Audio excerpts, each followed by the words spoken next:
Pedro 5:8, 1 Pedro 5, versículo 8, diz assim: sede sóbrios, vigiai, porque o diabo, vosso adversário, anda de que maneira?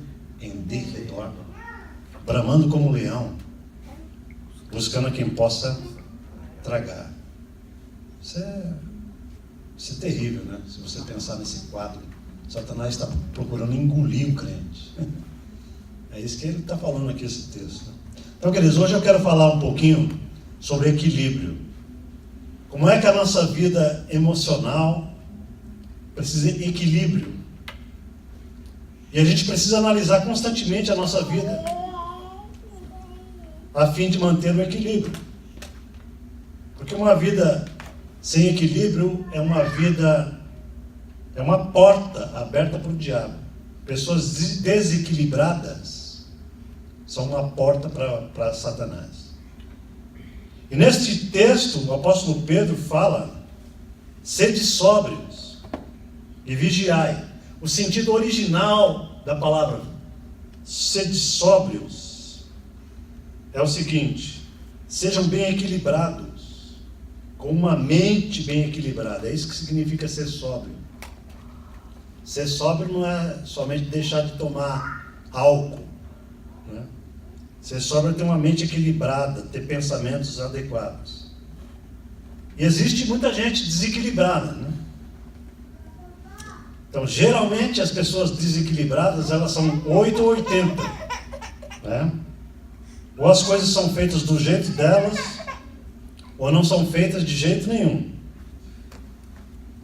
Isso pode ser que tenha um lado bom nisso, porque a pessoa que tem determinação, geralmente é pessoas que tendem a perder o equilíbrio. Pessoas determinadas. Isso tem que ser do meu jeito. Pode ter um lado bom isso. Por quê? Porque tem gente que, quando assume um compromisso, assume para valer e vai até as últimas consequências. Então esse é um lado positivo de gente determinada, não é? Mas, por outro lado, a gente pode cair num desequilíbrio, e esse tipo de pessoa pode se ver, né, fazendo uma coisa só, em excesso. Uma coisa só. Não tem variedade naquilo que faz, não tem variedade naquilo que pensa. É bitolado, perde o equilíbrio. A vida é muito mais do que uma faceta. A gente precisa de tons diferentes na vida. Então a pessoa pode cair em excesso, ela pode começar a trabalhar demais, por exemplo. Gente que trabalha demais. Trabalho é bom, certo? Mas em excesso prejudica. Vocês conhecem gente workaholic, que trabalha, que o trabalho é o ídolo? Então, né? Pode acontecer um problema na vida de gente assim, né? Descanso também é bom, amém, irmão? Descansar é maravilhoso. Agora, descanso demais pode virar o quê? Preguiça.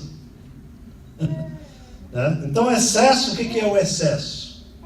O excesso é a área do diabo, é o playground de Satanás. Tudo que tem excesso.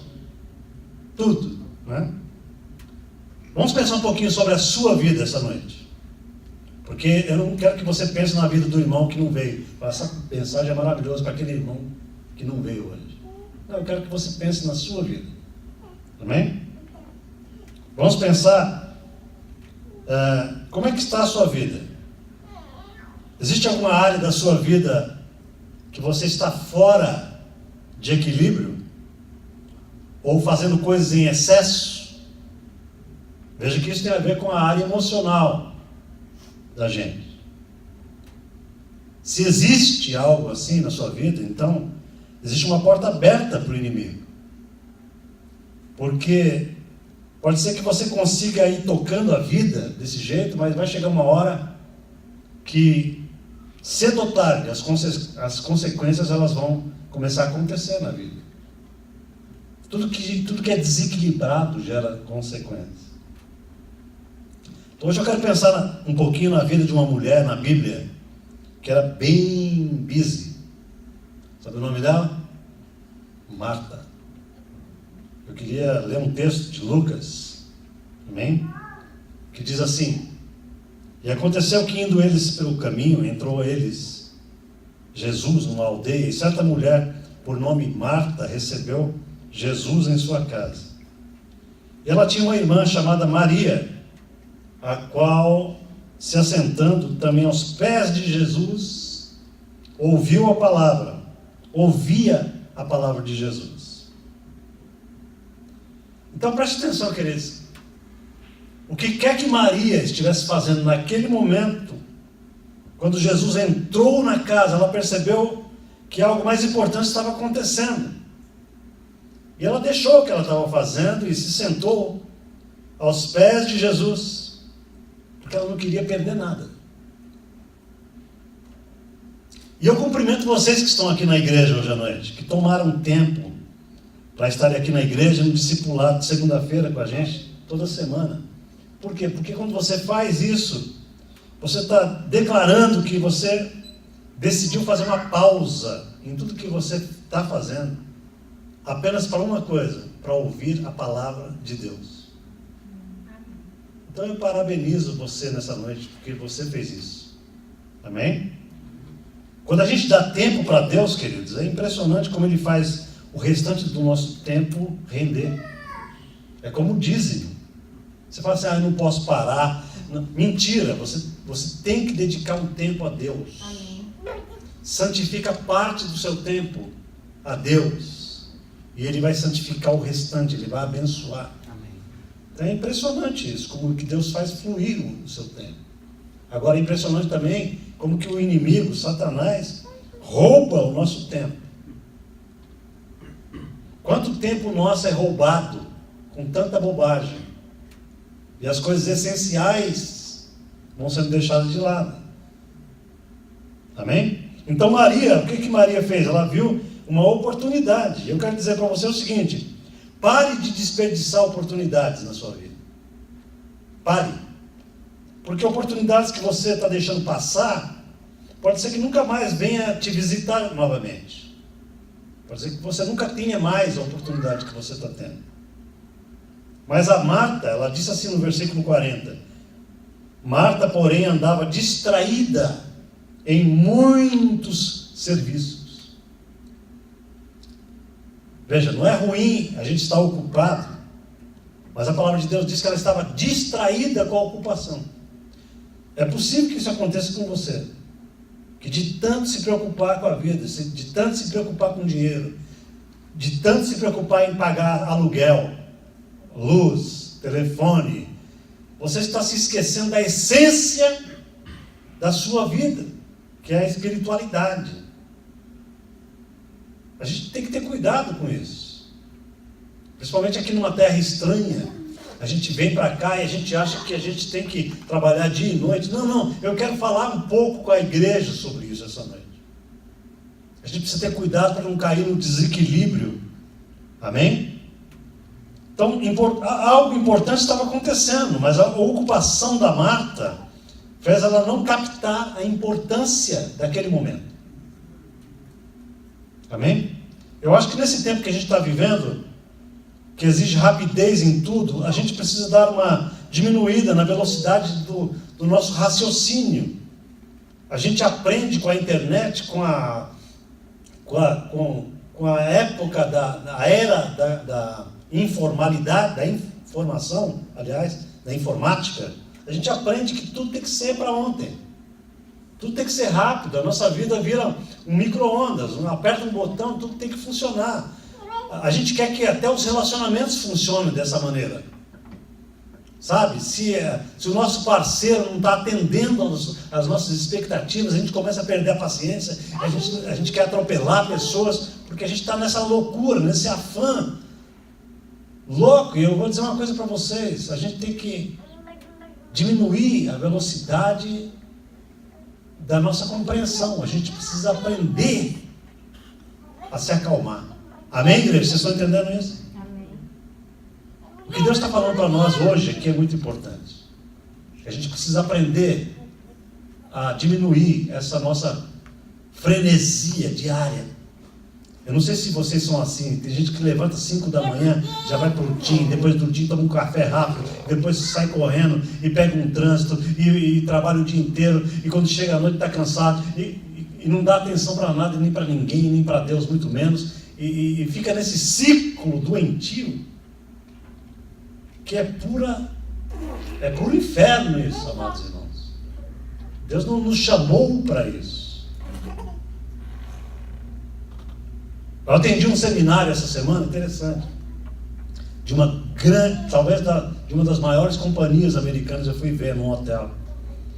E a preletora falou o seguinte: a gente tem que aprender a fazer muito dinheiro em pouco tempo. Eu falei, legal essa ideia. Porque a filosofia hoje das grandes corporações não é mais você trabalhar que nem um maluco para fazer dinheiro. É otimizar o seu tempo de tal maneira que você, com pouco trabalho, consiga fazer mais do que fazia antes. Essa é a ideia que está quebrando paradigmas hoje no mundo empresarial. Amém? E é fantástico isso. Tem gente hoje que está fazendo muito dinheiro porque desenvolvem sistemas de trabalho em que ele mesmo não trabalha muito, mas o sistema opera sozinho. Por que eu estou trazendo isso para os irmãos? Porque eu acredito, amados irmãos, que a gente tem que aprender a desenvolver com Deus essa mesma dinâmica. Deus quer fazer mais em nossas vidas do que a gente pode fazer por nós mesmos. Você tem que dizer amém a isso. Amém. Glória a Deus. Amém, queridos? Então nessa era maluca que a gente está vivendo aqui, a gente é muito veloz em tudo que faz. Quantas decisões são tomadas sem ponderação nenhuma, não é verdade? Quanta gente toma decisão assim, sem pensar, e depois se arrepende. Por exemplo, você compra algo caro e não parou para pensar. Comprou apenas pela beleza da coisa, mas você agora vai ter que lidar com uma dívida de 3 anos daquele negócio. Já pensou nisso? Porque você foi no calor das suas emoções. A gente precisa pensar nessas coisas, porque isso é sabedoria. Amém? Sabe o que a Bíblia diz? A Bíblia diz assim, que a gente não deve começar a construir nada sem a gente ponderar se o material que a gente tem vai ser suficiente ou não para acabar. É muito importante isso. Amém? Nunca comece nada pensando o seguinte: deixa eu analisar se isso eu vou conseguir chegar no final. Em todas as áreas. Amém? Da vida. Então tem gente demais tomando decisões emocionalmente. Nunca tome decisões pela emoção. Nunca. Né? Quanta gente aqui tem andado bem ocupado? Quero fazer uma pergunta para vocês. Quantos de vocês nessa sala têm andado bem ocupado? Levante a mão. Bem ocupado. Amém. Pode ser que haja o inverso aqui, né? Talvez você esteja meio preguiçoso, né? E precisa fazer mais do que tem feito. O texto continua dizendo o seguinte: aproximando-se, disse: Senhor, ela falou o seguinte para Jesus, a Marta: Senhor, o Senhor não se importa que a minha irmã me deixe servir sozinha? Diz para ela que me ajude. Marta deu uma bronca em Jesus. Ela foi petulante, né? Agora isso não muda nunca, amados irmãos. Como foi com Marta, continua sendo hoje. Sabe por quê? Porque todo mundo que é viciado em trabalho fica louco da vida com gente que está curtindo a vida. Pode prestar atenção nisso. Você está trabalhando, suando, e tem um cara do bem bom assim sentado, tranquilaço. Quem é workaholic fica doido com gente assim. que esse cara está sentado? Eu aqui trabalhando que nem um doido. E esse cara não dá a mínima para o trabalho. Às vezes é o casal, né? Às vezes a mulher trabalha que nem uma maluca e o sujeito é descansado, ou vice-versa. Amém? Então, queridos, se a gente está sem equilíbrio, a gente se irrita com quem tem equilíbrio. Guarde isso. Gente que está desequilibrada emocionalmente, fica com raiva daquela pessoa light, saudável. Fica irritada. E a Marta ficou muito irritada com a Maria. Porque ela estava fazendo um bocado de cupcake para Jesus e pizza, não sei o quê. E a Maria simplesmente parou aos pés de Jesus e largou a louça. Largou a pia da louça para ela lavar. Agora eu entendo, Marta, não vamos ser injustos com a Marta. Se o mundo não tivesse Marta, o negócio ficava bem difícil nesse mundo, se tivesse só Maria, né? Porque Marta é do tipo da pessoa que faz as coisas acontecerem, não é? O problema é que esse tipo de pessoa dificilmente para apreciar o que faz. Você já percebeu que a pessoa que trabalha demais, dificilmente ela para curtir o que ela acabou de fazer? Ela não aprecia mais a vida, ela é só um mecanismo. Ela vira aquela máquina produtiva, mas ela mesmo não... Eu conheço gente assim, que não tira férias. Nunca fala assim, eu preciso ir com a minha esposa para tal lugar. Tem gente que só de pensar, de tirar um tempo para ficar sem fazer nada, entra em parafuso, porque fala, meu Deus, se eu parar de fazer algo, acho que eu tenho um troço. Vocês nunca viram gente assim? Então essa é a falta do equilíbrio. Meu Deus me livre, se eu chegar na beira de um lago com a vara de pescar daqui, o que os caras ficam fazendo com uma coisa tão boring como essa? Não é verdade? Agora, queridos, a questão aqui vai muito além de produtividade. Eu quero que você pegue só o espírito dessa mensagem. Produtividade é algo bom. Mas o que Jesus está falando aqui ele quer saber se a produtividade é importante quando ela é comparada com coisas de maior valor ou de maior significado para a vida. É esse o meu ponto, esse é o ponto de Jesus. Não é que você não deve ser produtivo, mas se a sua produtividade está cegando você de escolher coisas mais importantes em devidos tempos da sua vida. Há momentos em que você tem que cessar tudo o que você está fazendo por conta de coisas mais especiais na sua vida. Amém? E Jesus respondeu para Marta. Jesus falou assim, Jesus respondendo disse, Marta, Marta, você está ansiosa e afadigada com muitas coisas, mas uma só é necessária. E quem falou isso foi Jesus. Marta, neste momento da agenda, só tem uma coisa necessária, e a Maria acabou de escolhê-la. É isso que Jesus estava dizendo para mim, para você e para o mundo inteiro. Existem momentos, amados irmãos, que nada pode cortar a importância do abraço de um filho. Amém? Nada, às vezes, pode cortar a importância de você passar 1 hora com um tempo especial com a sua esposa. Nem o maior dinheiro do planeta, às vezes, pode suprir a carência emocional que uma pessoa tem de ficar com você durante 40 minutos para que você a ouça, para que você gaste, invista tempo de qualidade com a pessoa. É naquele momento que aquilo ganha uma importância vital, maior do que tudo. E a Marta teve esse insight, a Maria teve esse insight maravilhoso e ficou só aos pés de Jesus. Amém, queridos? Agora, ao longo da vida da gente, a gente vai pensando diferente, de acordo com a fase que a gente vive. Quando a gente é jovem, a gente pensa de uma maneira totalmente diferente de quando a gente está adulto e de quando a gente vai envelhecendo. Essa é a verdade. Paulo disse isso, o apóstolo Paulo disse assim: quando eu era menino, eu pensava e sentia como menino.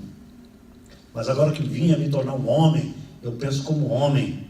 O problema é quando a gente continua pensando nas mesmas categorias da nossa infantilidade e a gente não amadurece ao longo do desenvolver da nossa vida. Amém? Então, por exemplo, quando a gente chega na casa perto dos 60 anos de idade, os jovens olham para a gente e já acham a gente velho. E rapaz, você já está velho. Mas eu digo uma coisa para você: todo mundo vai chegar numa idade mais avançada, né? E é melhor a gente chegar lá sem ter tanto para se arrepender. Todo mundo concorda com isso? É melhor que a gente chegue lá e olhe para trás e fale: eu tenho pouco do que me arrepender. Ou seja, a gente nunca deve chegar nessa idade mais avançada e olhar para trás e falar assim: meu Deus, eu devia ter feito aquilo e nunca fiz. Ah, eu podia ter feito aquilo e nunca fiz. Essa coisa que a gente já tem que analisar desde agora. Amém? Se a gente fizesse um número que a gente tem de anos para viver, se a gente soubesse disso, e a gente pudesse transformar em dias, você ia ficar desesperado para transformar cada dia em uma coisa especial diante de Deus e de você. Mas como a gente vive nessa coisa nebulosa, eu não sei quando eu vou partir, então a gente tem aquele senso de eternidade que é todo falso. É todo falso. E a palavra de Deus diz que ensina-me a contar, Senhor, os nossos dias, de tal maneira que eu alcance o quê? Um coração sábio agora, nessa fase da minha vida. Então a vida é uma jornada, certo ou não? A vida é uma jornada, não importa se você começou errado, importa se você vai terminar certo. Essa é a verdade. E a gente pode querer mostrar para as pessoas que a gente tem uma vida boa. A gente pode querer transparecer para as pessoas que a gente tem uma vida emocional legal, especialmente na igreja. É muito comum isso no meio cristão. O cristão usa muitas vezes um sorriso plástico para mostrar que tem felicidade.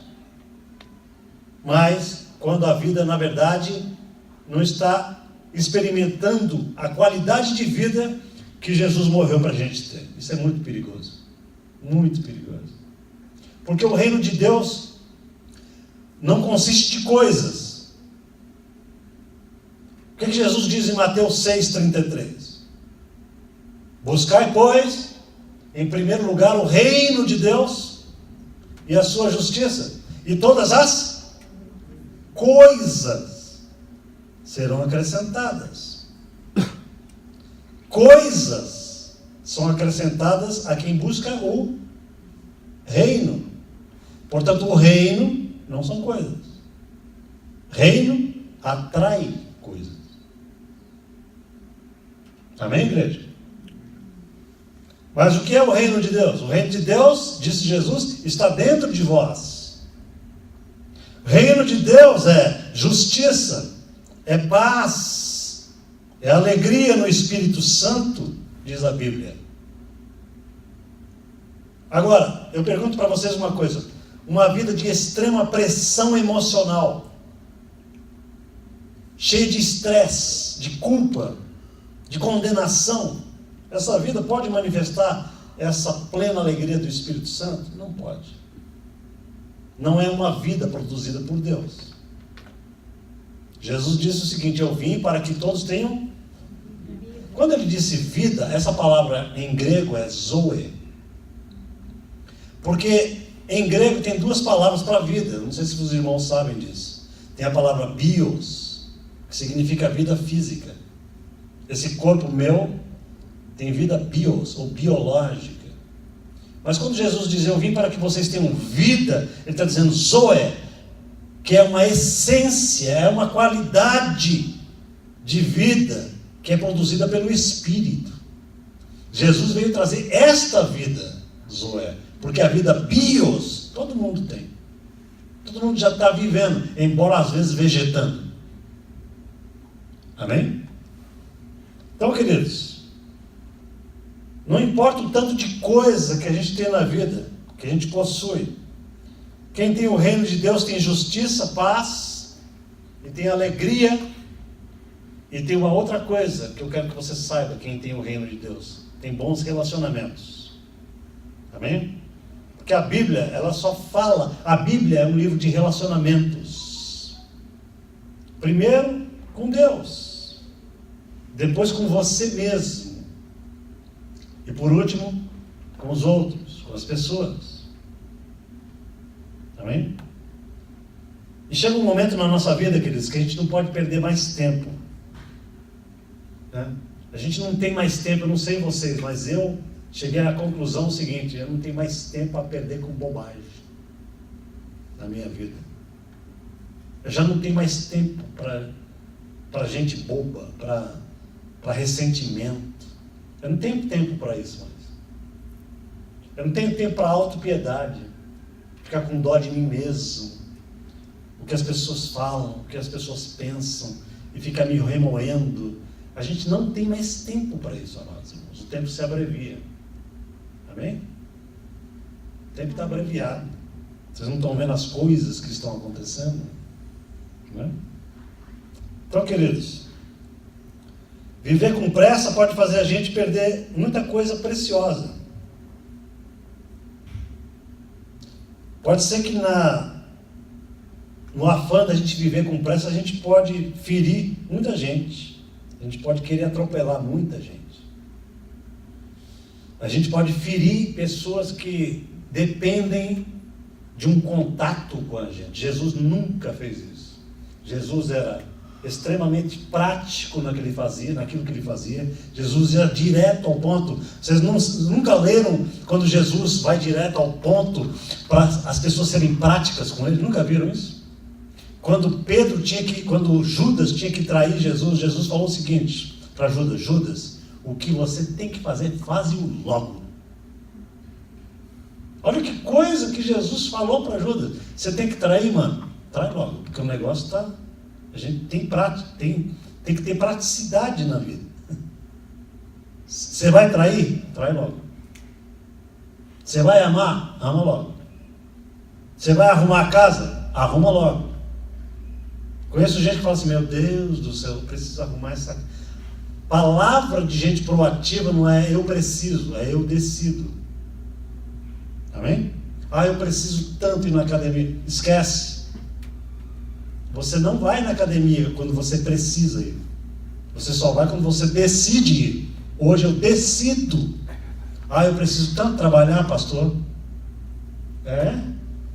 Vai ficar sem trabalhar a vida inteira. Não é? Jesus é prático. Jesus tem praticidade, mas Jesus nunca é engolido pela praticidade. Jesus nunca se permite engolir pela pressa. Vocês nunca viram isso na caminhada de Jesus? Jesus está sempre com uma agenda muito bem trabalhada. Eu tenho em mente Jesus pensando: eu tenho que passar em Betânia, eu tenho que ir na Galileia, eu tenho que fazer isso e isso. Mas quando alguém interpela Jesus: Senhor, Senhor, Jesus para. Olha que coisa maravilhosa. A agenda dele tem espaço para pausas e contatos humanos que são vitais na relação. Eu espero que você esteja ali sendo instruído por essas verdades da palavra de Deus. Amém? O grande problema da gente é porque a gente perde o equilíbrio. Ou a gente se dedica demais a coisas, ou a gente se dedica demais a pessoas, que é o extremo oposto. Tem gente que vira escravo das opiniões alheias. Tem gente que não sabe dizer não para as pessoas e cai no desequilíbrio. Tudo que as pessoas vão pedindo, meu Deus, eu não sei dizer não, eu vou fazendo, e a vida vai virando um embaraço, né? O pastor pede uma coisa, a igreja pede outra, eu não consigo fazer mais nada em casa, o meu marido está brigando comigo, e o inferno começa, porque existe o quê? Existe um desequilíbrio enorme, pelo simples fato de não ter boundaries, não ter limites na nossa vida. A gente tem que ter isso. Tudo isso que eu estou falando para os irmãos é evangelho, amados irmãos. Não basta a gente ir para o céu.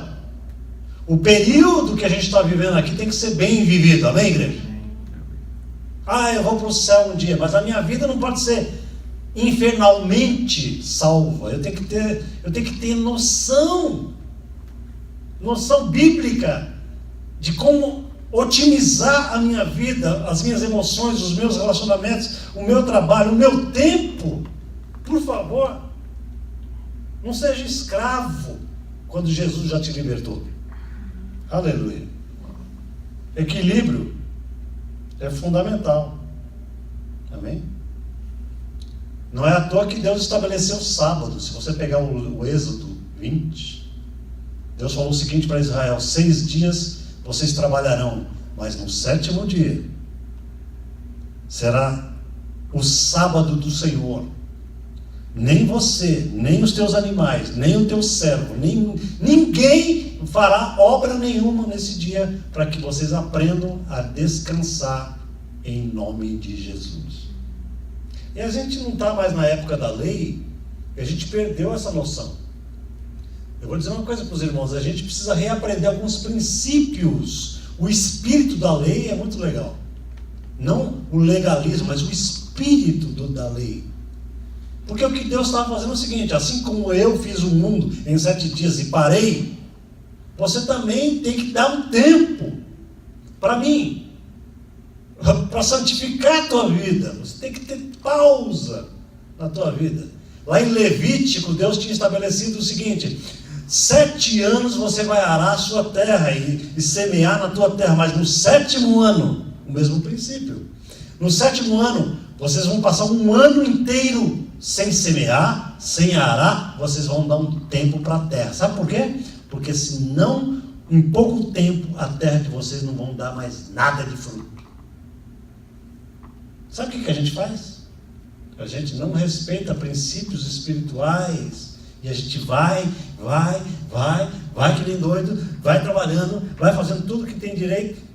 E a gente não percebe que em pouco tempo essa máquina não aguenta mais.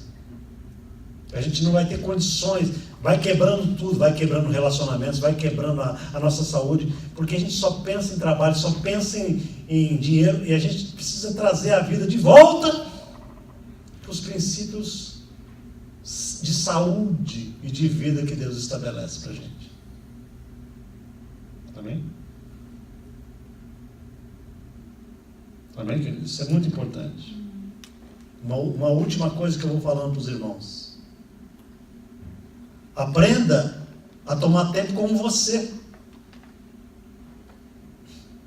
Talvez seja difícil para os crentes falar amém para isso, mas você sabia que às vezes você não é eficaz no amor a outros porque você não dá tempo nem para você? Você sabia disso? Por exemplo, deixa eu dar um exemplo para vocês e vocês vão entender. Se eu não aprender a tirar um tempo para mim, dificilmente eu vou ter saúde emocional para dar tempo para Alice ou para qualquer pessoa que seja, porque eu não aprendo a me nutrir emocionalmente. Então tire um tempo de vez em quando, faça um sábado para você. Vocês estão entendendo o que eu estou falando? Vá para o spa, se tiver dinheiro, né? Tira um tempo, vai fazer as unhas, chama a Mari, dá um trato no cabelo. Você pode falar: pastor, o que isso tem a ver com a espiritualidade? Por favor, entenda que tudo na vida tem que ter equilíbrio. Tudo. Tem gente que não para nunca para se tratar. Vira aquele caco de gente. não se trata, não tira um tempo para si, não para ler um livro. Quantos de vocês param para ler um livro? Deus me livre, pastor, eu tenho tédio de ler livro. Está vendo? A vida não funciona só assim. Tire tempo para você. Na verdade, tire tempo e faça uma caminhada sozinha. Procure um lugar sozinho. Enfim, se você não aprender a ter estas variações, dificilmente a sua vida será emocionalmente equilibrada para você dar atenção para o outro. Sabe por quê? Porque você vai ficar tenso, irritado. Você não vai conseguir ouvir ninguém. Você não vai ter paciência com ninguém, porque você não está se nutrindo. Quero ouvir um amém da igreja. Amém. Amém. Você precisa aprender a se curtir em Cristo Jesus. Não de maneira narcisista, não é isso que eu estou falando. Aprender a valorizar quem você é em Jesus Cristo. Jesus tirava tempo sozinho com ele e com o Pai. A palavra de Deus diz, Jesus levantando-se alta madrugada, saía para ficar só. Sabe por quê? Porque ele precisava. Porque senão ele não ia aguentar o baque do dia. Era tanto endemoniado, era tanta gente doente, era tanta gente pegando no pé, era tanta gente tentando trair. Ele tinha que ter esse dispositivo inicial do dia para ele poder encarar. E sabe o que a gente faz? A gente não dá importância a essas coisas. E a gente se esgota emocionalmente.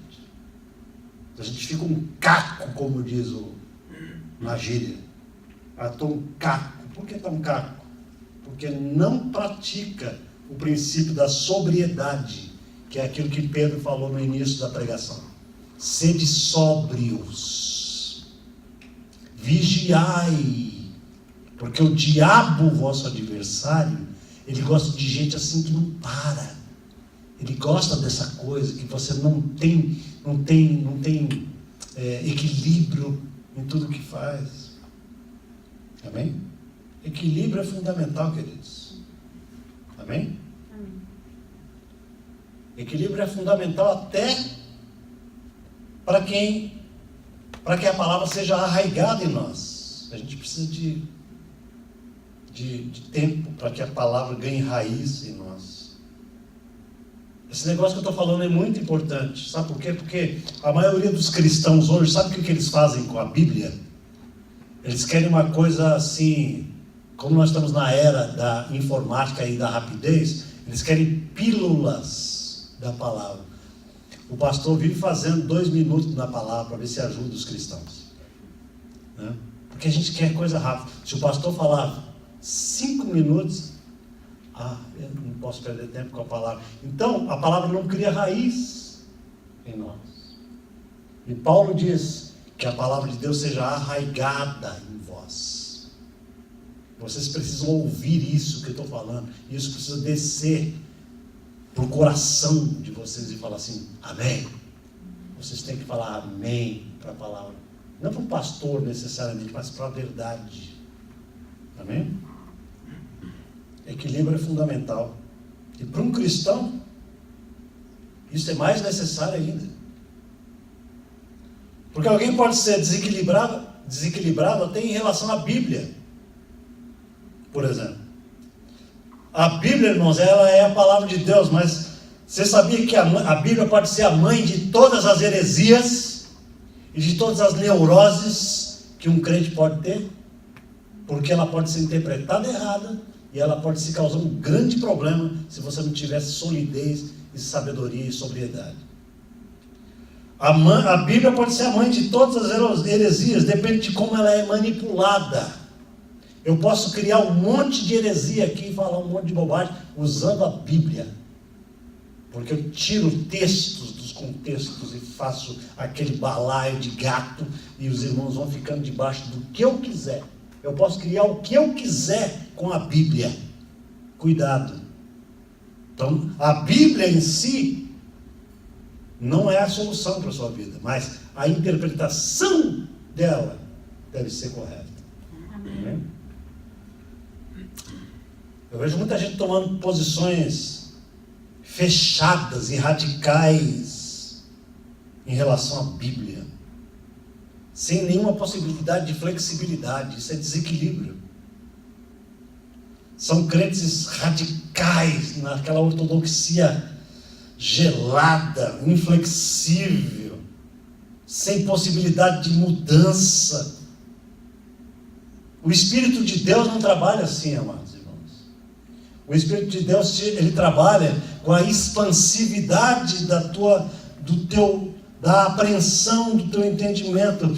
Tudo que você fala assim, isso daqui eu já sei de cor e salteado na palavra. Cuidado, porque você não sabe nem como convém saber. Sabe quem falou isso? O apóstolo Paulo falou isso. Paulo falou assim: aqueles que pensam que sabem, não sabem nem como convém saber.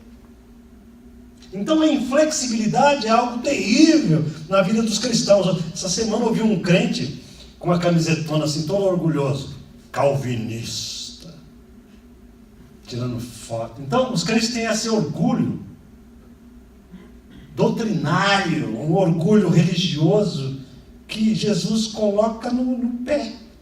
Jesus esfarela esse negócio. Se você andar com Jesus, você vai aprendendo a ser humilde no conhecimento. Humilde. Quanto mais você aprende, mais humilde você fica. Senhor, esse universo da tua compreensão é infinito. Quem sou eu para saber algo? Eu sou apenas um instrumento que vai pegando as tuas revelações. Enquanto o Senhor me concede, eu vou passando, mas eu não sou detentor da sabedoria divina. Isso é muito importante. Então o crente pode cair no desequilíbrio até nisso. Um desequilíbrio bíblico, não tem equilíbrio para nada, vira radical, extrema direita. Não é assim que funciona no mundo espiritual. Amém, queridos? E por último, falta de equilíbrio é a arma de Satanás. Por exemplo, Satanás pode fazer com que você queira obedecer a Deus, numa obediência tão ferrenha a Deus, só que numa perspectiva errada. Eu conheço muita gente assim.